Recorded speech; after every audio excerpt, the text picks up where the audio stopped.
Attrition warfare is a military strategy consisting of the belligerent's attempts to win a war by wearing down the enemy to the point of collapse through continuous losses in personnel and material. The war will usually be won with the side with greater such resources. The word attrition comes from the Latin root word deterrere, to rub against, similar to the grinding down of the opponent's forces in attrition warfare. Military theorists and strategists have viewed attrition warfare as something to be avoided.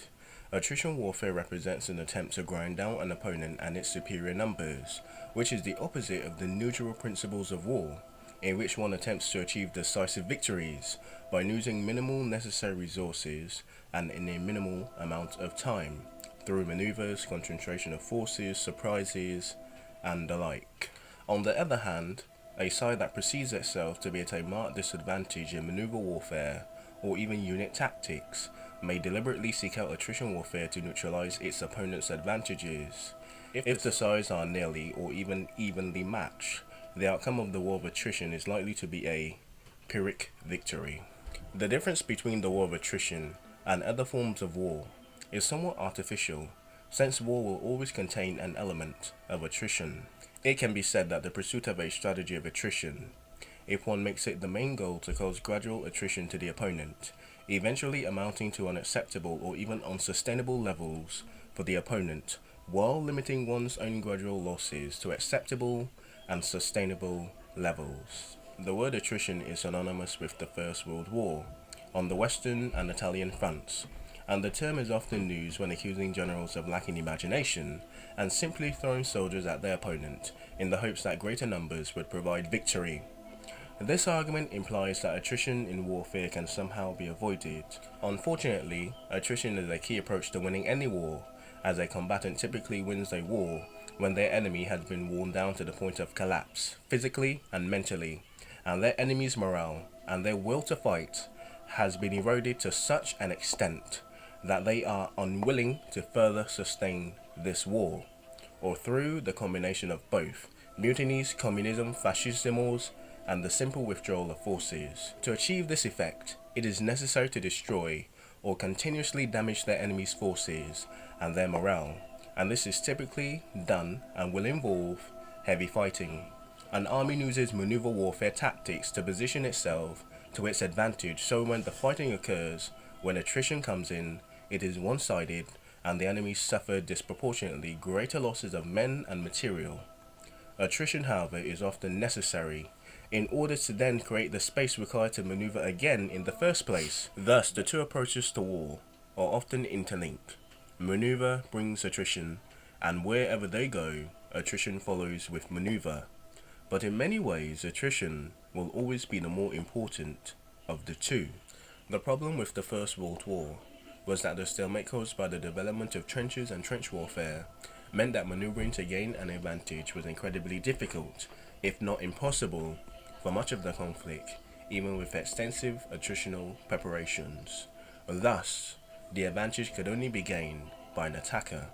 Before the development of effective tanks, aircraft, and the means to coordinate them with artillery and infantry. Ideally, this will allow an attacker to grind down the morale, the equipment, the manpower, and the supplies of an enemy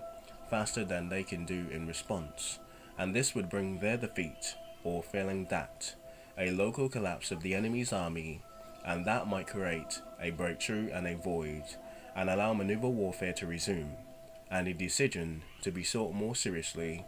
after that. What this meant in practice was a strategy where a battle or campaign was focused on providing an army with sufficiently vast quantities of soldiers, artillery, shells, planes, tanks, and even gas, and etc.,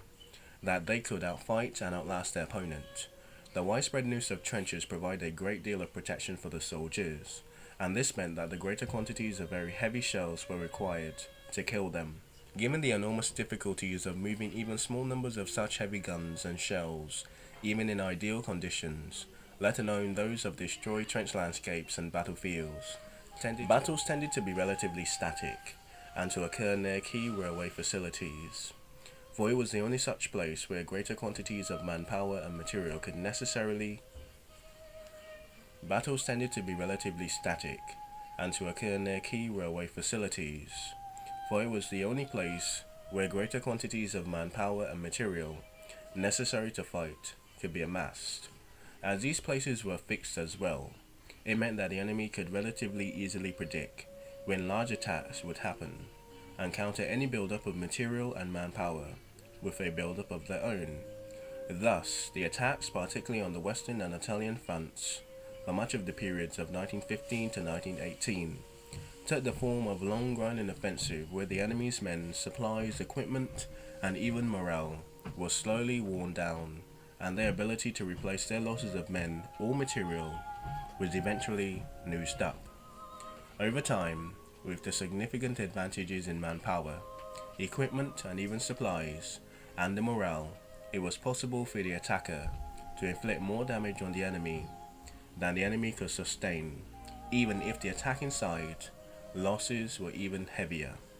In practice, this meant that the Entente powers possessed a distinct advantage as they outnumbered the Central powers in men, resources, industrial capacity, and as such, only a decisive blow